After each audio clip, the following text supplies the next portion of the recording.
Good. Guys, welcome to episode number six. Six? We've done six of these. Elliot's done one. Changing Gears, episode number six. Yeah, I know, I had to throw a shade on him. He'll come back on at some point when he feels like it, I think. But guys, welcome to our weekly podcast. We did take a very slight break last week because your boy was busy. I was on official EGL secretive business. And yeah, we're back at it again though. That's my fault that it wasn't on last week. I do apologise for that one. But Frew and Toby joining me once again to chat all things EU Gears of War.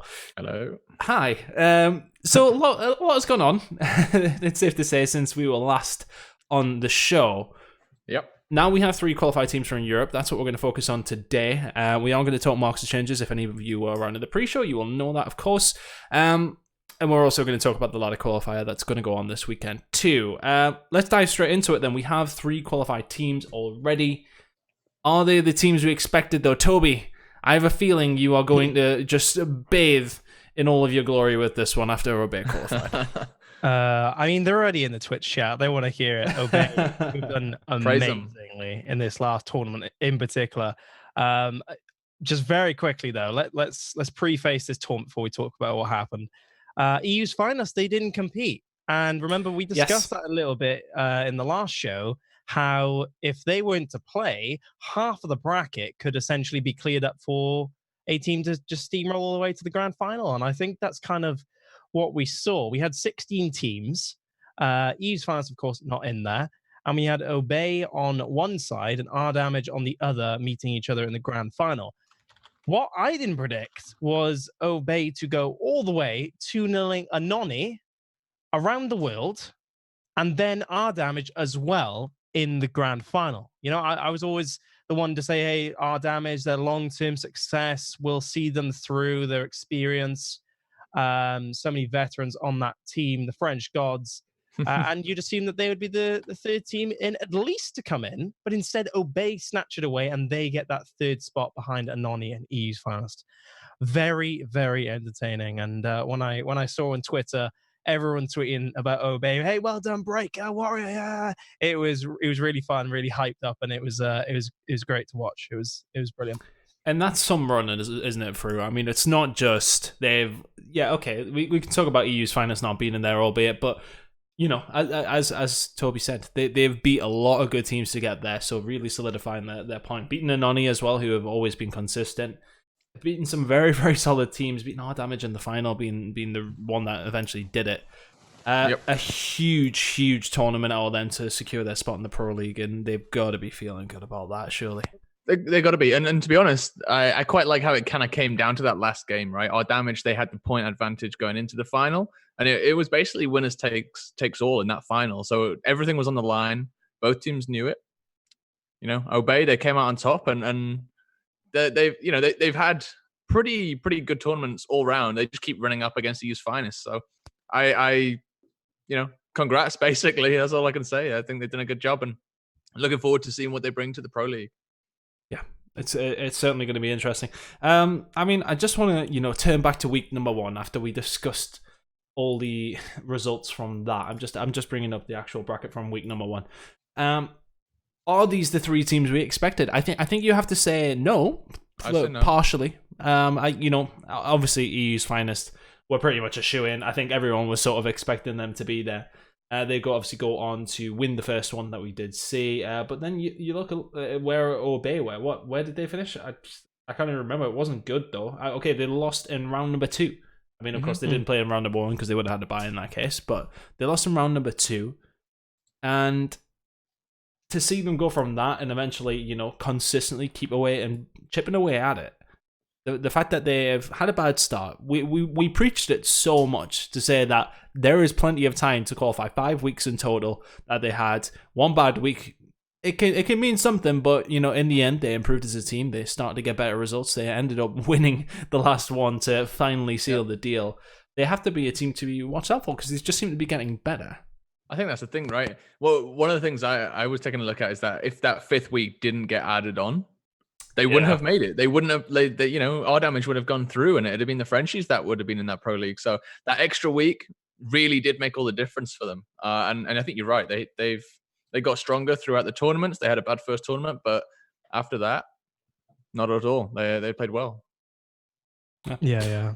Do we want to speak on Anony then? Because I think, for all that we can give Obey some praise, Anony really were not on our radar full stop, like not even remotely after week number 1. And then suddenly they were in there, they won one of the tournaments one of the weeks, and it was like, oh shit, who are these guys? And suddenly they've qualified and now have themselves in the Pro League alongside these 2 other teams.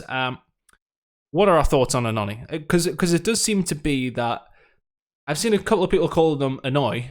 I don't know if that's just maybe a mistake or actually relevant to how they play. But maybe they brought something different to the table and played, you've got to give them the due. They deserve to be there as much as the other 2 teams. Oh, 100%. Yeah. I mean, just look at their consistency throughout the most recent tournaments. Anony have been this team that seem to always trump those close rivals in R damage and many other teams.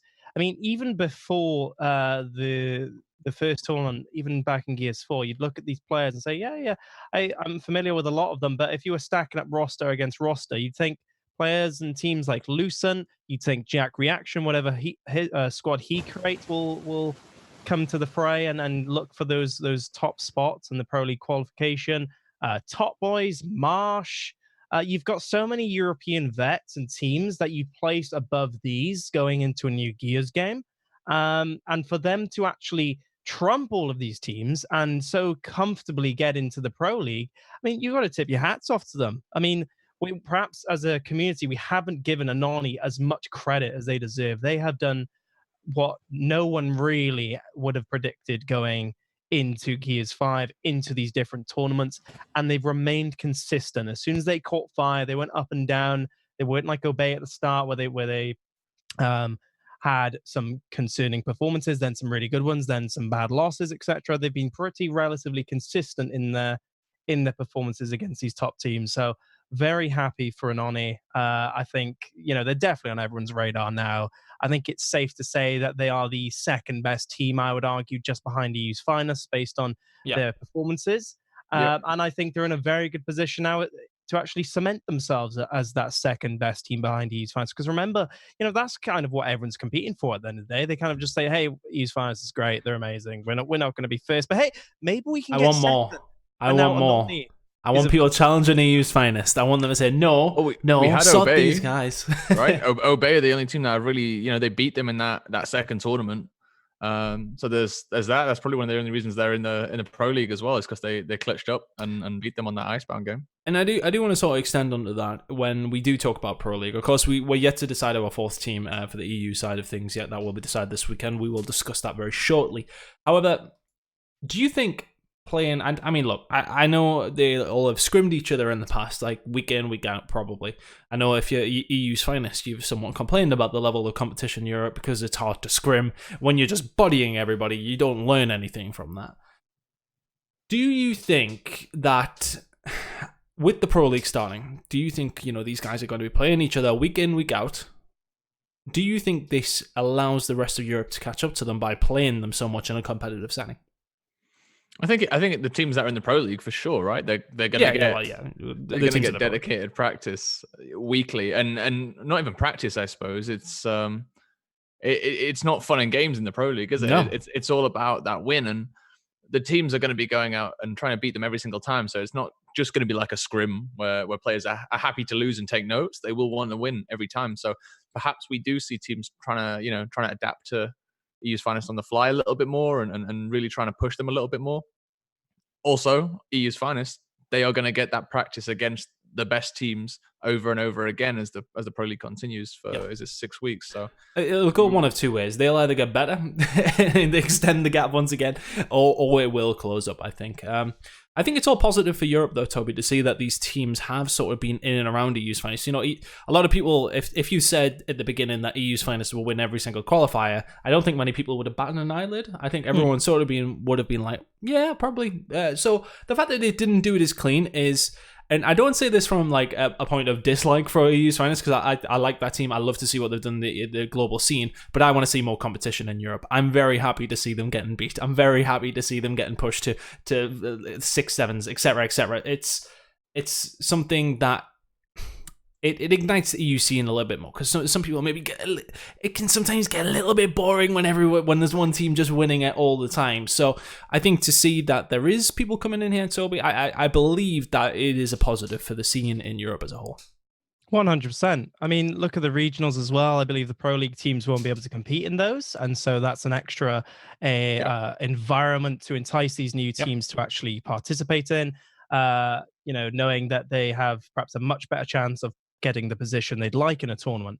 I think another important point to consider as well on EU's finest is that they're going to be scrimming a lot of North American teams now, I imagine. They're going to go back to their original sleep schedules back in Gears 4 and kind of work on the North American time zone, or be awake during then, at least, in the early hours of the British morning.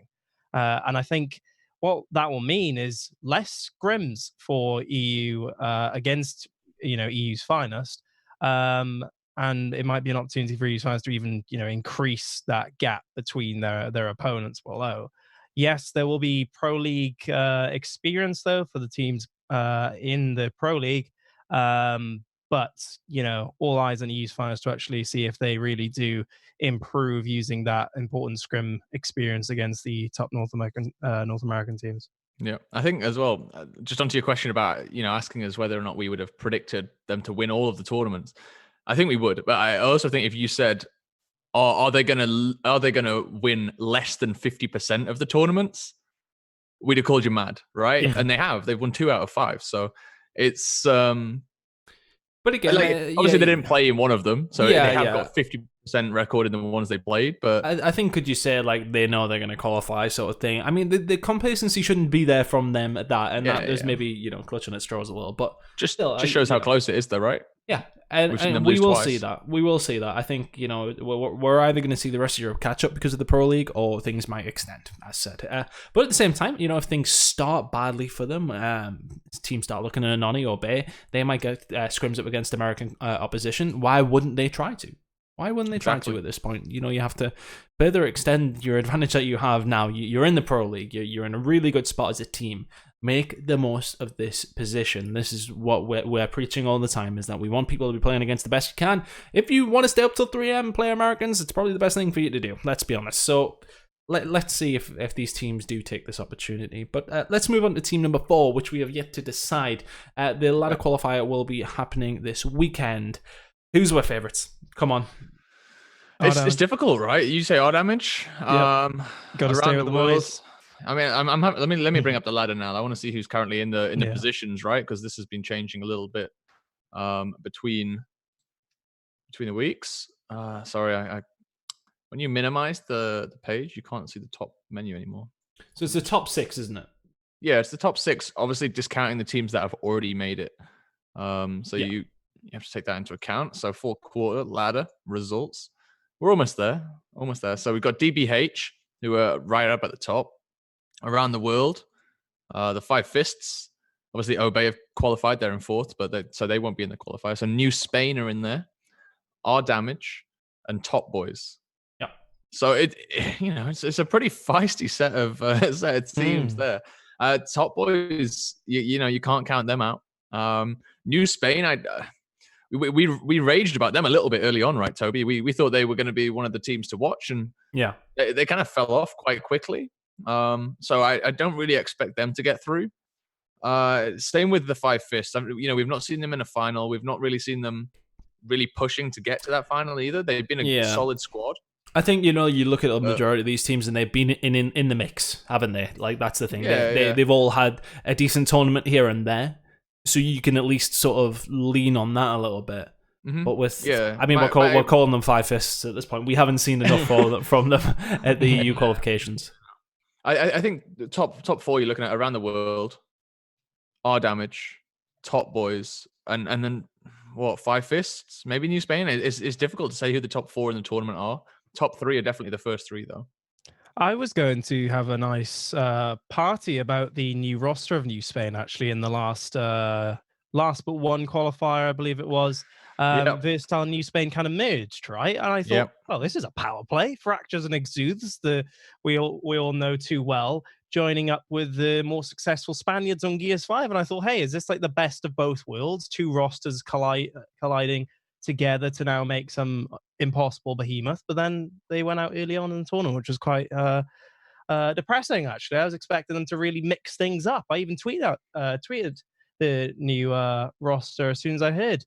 I mean, whether that roster still packs some punch and can surprise people at the end of the day, well, nerves are high, tensions are high.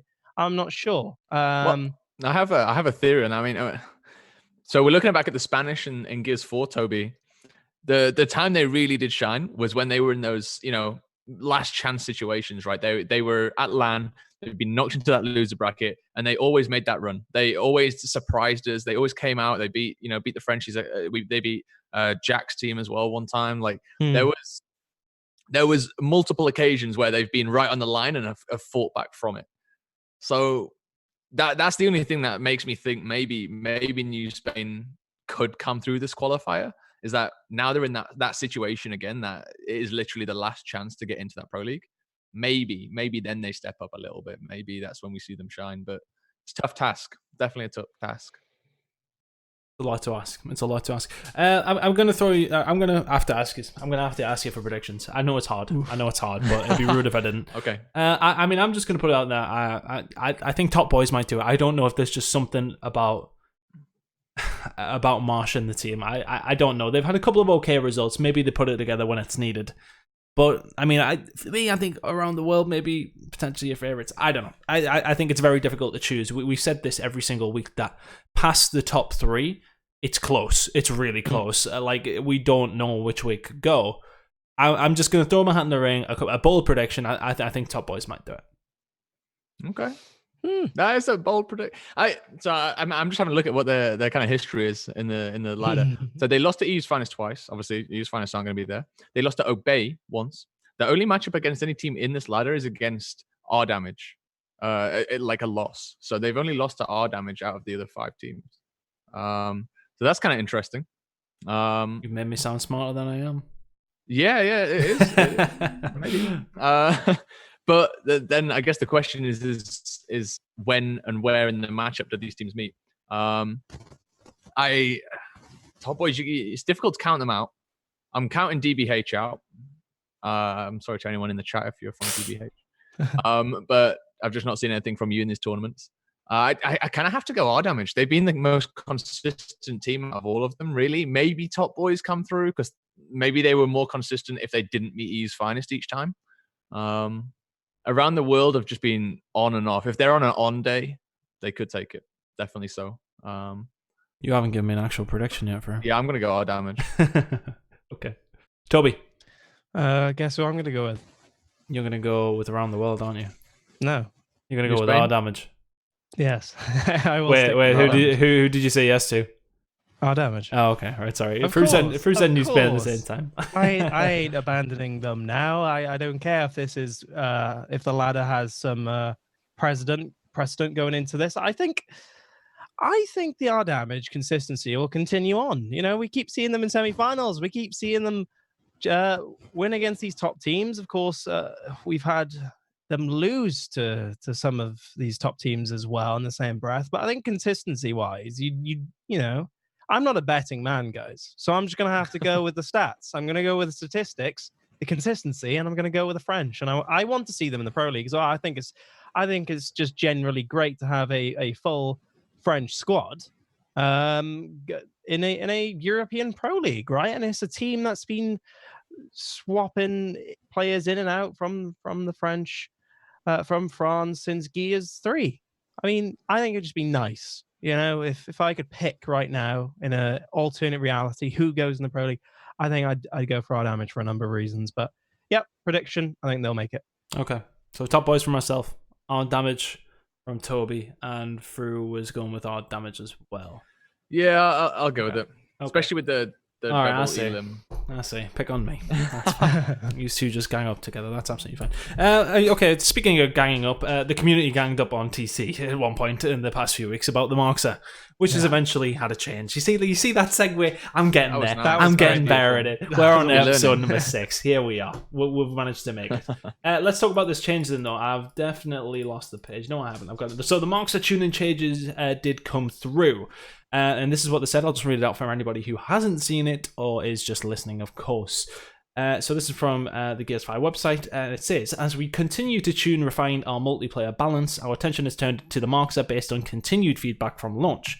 Beginning with our weekly reset on Tuesday at 10 a.m. PT, which was Tuesday and gone, following Markza changes will take place. Reduced body damage by 30%, removed active reload effect for weapon rate of fire, which was 25%, added active reload effect for bullet damage, which is a 25% increase, increased initial recoil by 30%, reduced recoil and recovery speed by 20%. Based on what we hear in the numbers, are we happy with it? It's the whole active reload thing that I'm just not sure. Yeah, that's the one thing that worries me is the active reloads with the damage boost, because the one thing, Markza is generally your kind of short, mid to long range weapon, right? You can use it across the board, but it is effective from long range. And the thing with having damage boost on the active reload, and it's one of the things that has been taken off the Nasher for the same reason, is that you don't know what you're fighting against. So you can't tell, especially at that distance, if that that opponent has, if he has active reloads or not. Is it going to make too much difference? Maybe. I need to see the reload and the recoil. The recoil recovery speed. I want to see like how much that actually affects, because it sounds like they're basically saying, okay, the damage isn't particularly the issue. The issue is how quickly and accurately you can spam that damage. And that's the change they've made, right? They've made it a little bit more difficult to land all of those shots, a little bit more difficult to track those shots, especially at distance. So maybe it's good. I don't know. Let's see it happen in scrims. Players in the chat, let us know what you think of the Markza changes while we're here. But yeah. I mean, it's still dropping people. Whoa, what has Toby done now? He's messed me. You've messed me up now. Look at this. No idea what's going on. Look at this. Oh, for God's sake. The camera's off. You're on here twice now. You can't. Now I have to change the cameras around because when you go in and out, it moves things around. It's just Toby talking to himself. God damn it, Toby. Anyway, Toby, what's your thoughts on it? On the Markza, same angle actually. I was just going to rant about active reloads because I don't think active reload damage should be in a competitive game full stop, right? I mean, I think the main reason we took them off the Nasher is because they had a huge influence on who was potentially going to win that 1v1 or not. If we remember back in Execution and older games, players would shoot their gun off spawn just to be ready with an active reload going into those important team fights. Then you'd have players at the extreme end of things only having a 1v1 at the end of the round when it's just a pure shotgun battle left to win to contest for the round. They wouldn't push or allow another player to push unless their active reloads were ready to go, right? And I think these changes are perhaps maybe a little bit more complex than was necessary. I mean, I think maybe TC were looked at this incredibly in a very detailed manner, but I'm not sure if that was at all necessary. Like Alex said, who knows who's got active reload damage present. It affects your gunfight. It affects your gunfight massively, especially if the damage boosts there. But there is the alternate, right? They did reduce base damage on it as well. So like, I like that change. That's the change that I really like, is that they've increased the amount of body shots it takes to kill from 4 to 5, right? So you have to be more accurate. Like, it's more difficult to be more accurate, and you have to hit more shots when you're off that active reload. So the active reload is kind of what we've already got, if that makes sense. And then the base is less. Like they've shifted the whole thing like down a bit, but I don't know, man. I still don't think. I kind of think the base should just be the base, right? And then the base should be the base. I think it's to the point, though, where the headshots are still very, very strong. And it's been an important point noted by Agonize in the chat there, is the fact that the Markza now does 41% damage on an active headshot. So in coordinated play, it will be just as good. I think that's the important thing, is that in competitive play, these guys hit the headshots. They hit them nearly every single time. Yes, okay, it's maybe putting pressure on them to be there a little bit more. However, I think it's just still going to be too good. I still think, and I'm not going to like sit here and pretend that I've been playing with it because I haven't had a chance this week. But I think for me, it's still from the outside in seems a little strong. Still, I think the primary issue, right, with the Markza, if we think about this in practice in esports, players would pick up the weapon or do pick up the weapon and from around that home hill area and then shoot to the sorry, I don't know what am I saying? The opening team fight. What are you saying? The opening team fight. Okay, and yep, so, yep. yeah, I just lost my train of thought there. All good. We're The back on it. opening team fight, right? And that's the main annoyance, at least for the Marksters, is having such a huge impact on these team fights. Even a sniper at times wouldn't have this much of a fight. Think back to Canal's execution, the long shot on the home bridges. Oftentimes, unless it was an extremely good sniper and it was on UE where the sniper was incredibly effective, so a lot of rounds, the sniper wouldn't have that much of an impact on that opening fight. The kills would either come in too quick or players would just take cover. The Markza, though, is always a huge impact throughout the entirety of the map, especially on some of these maps. Think of Icebound and the Markza up top in the towers. That has huge control and presence on that map where it really just denies certain plays to an extent that you just don't. I guess you just look at it and just think, hey, why do we have to fight a Markza that's in the tower? Why is this weapon so effective? This is too restrictive at this point.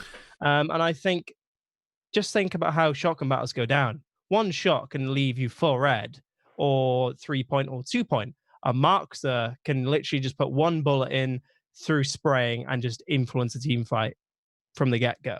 Do you think TC have to accept the fact that this gun is powerful as shit and maybe just make it a bit harder to get a hold of in escalation specifically instead maybe of being on home hills?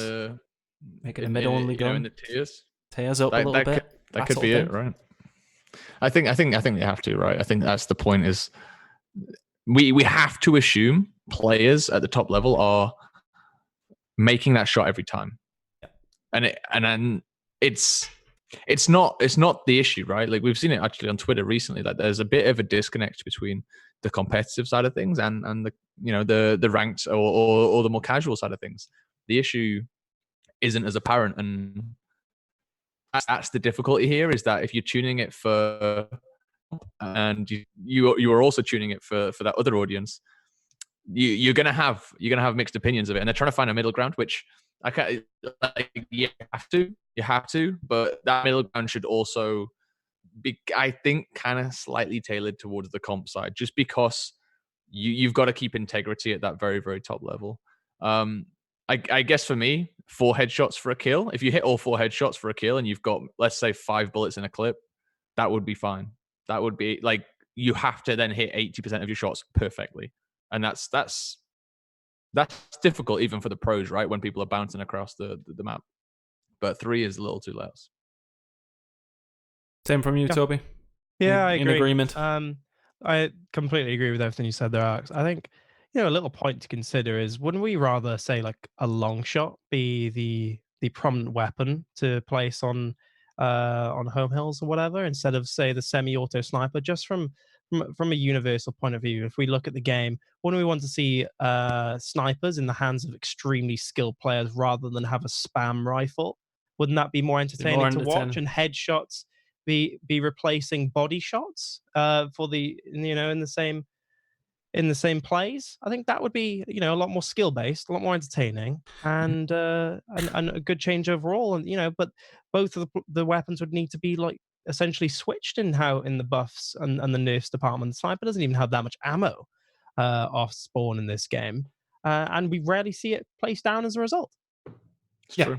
It's nullifying other guns. I think it's not just to the point of where we're seeing too much of it. It's the fact that we're not seeing much of anything else. Yeah, I think is a good point to make as well.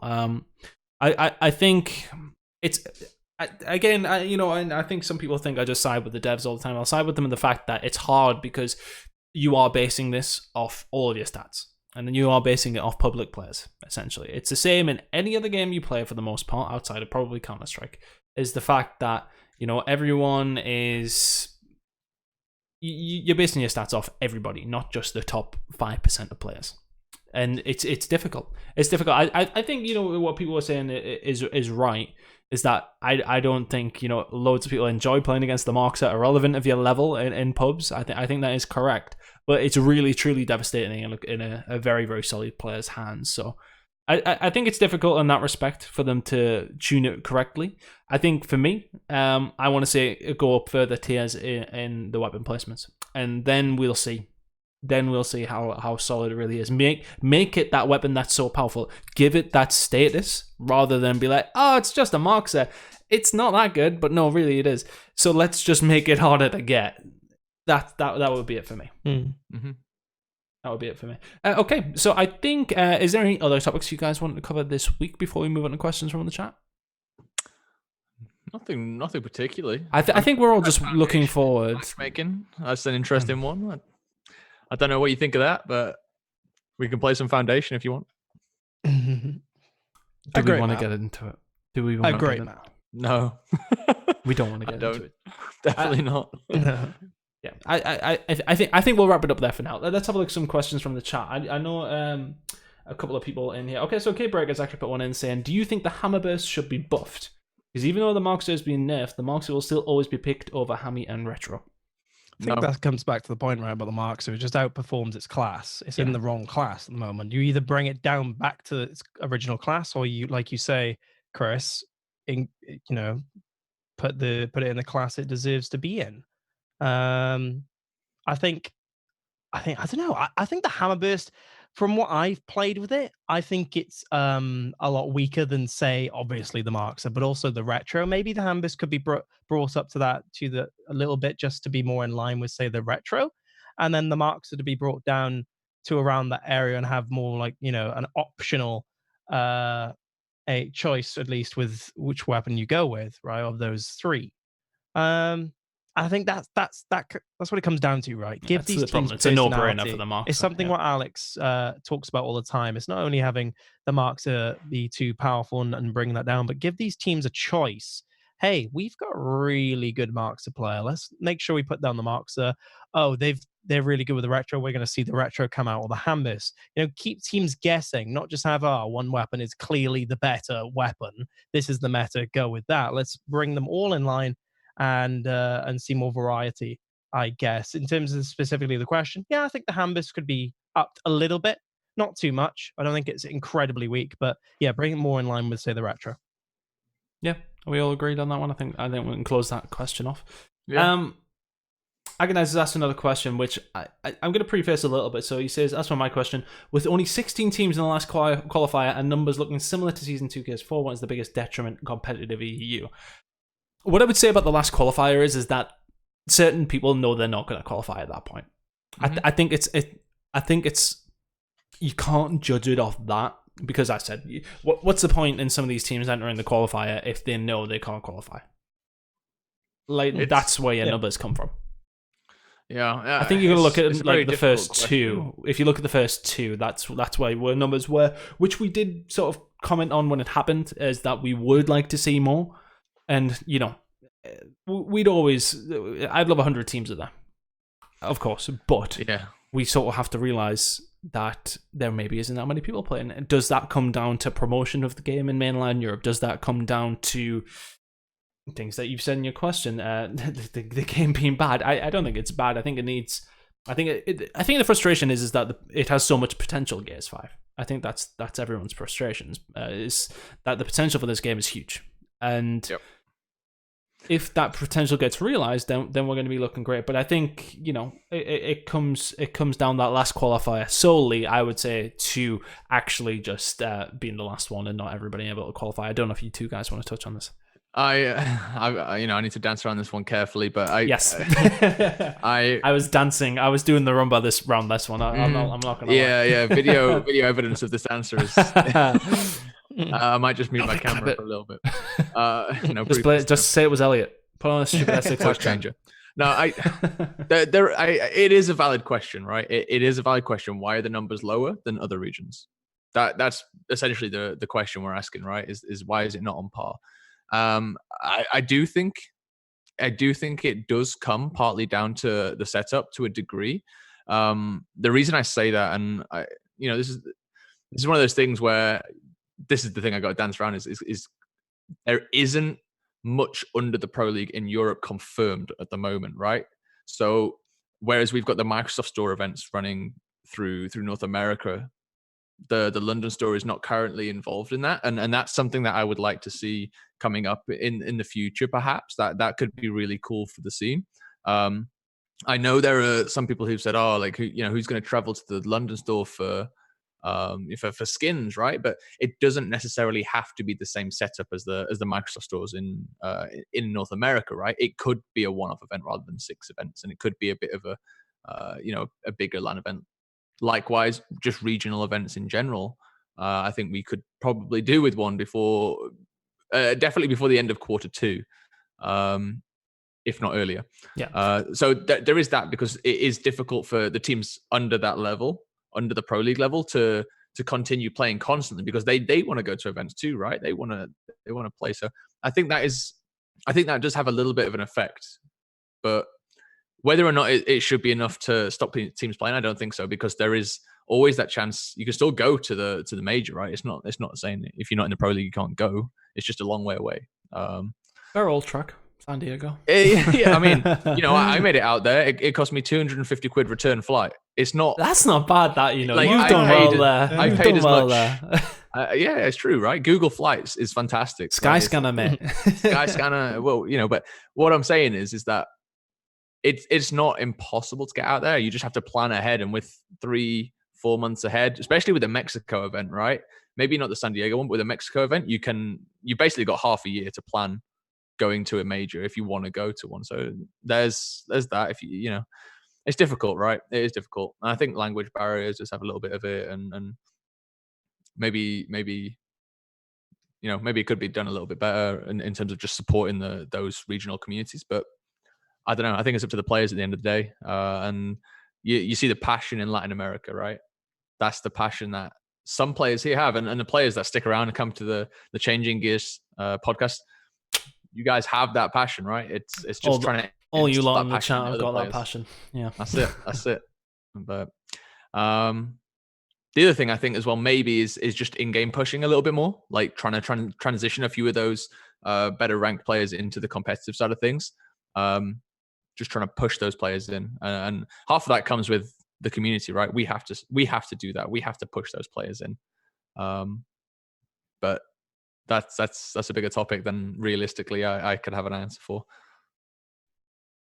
I need data. I need people. Are you want to put your career on the line here? No, I think Alex covered it thoroughly there. Actually, I mean, going on that same point at the end. Actually, escalation, just push escalation. That as a playlist itself in rank doesn't have that many players compared to the other modes. Really push that. Hey, XP boost, something as basic baseline as that. Especially as a team, right? Like you want players playing as a team constantly. Something I've always wanted to see. I won't get into ranked modes and that rant again, but really briefly, escalation. Let's place more importance of getting masters in that. Let's say, hey, if you get the masters rank in escalation, well, this is worth more than if you got it in King to Hill for XYZ, maybe an exclusive character, maybe an emblem, maybe this, maybe that. Maybe something competitive related as well to really just shoe in those players from that ranked experience to a scrim or private match setting. That would be really good. But I think Chris really nailed it at the start. I think it's just because it's the last, playoff tournaments, right? As teams realize, hey, we're not going to qualify. So you just generally see them play less than at the start when they were really determined to see what they can do on this new Gears of War.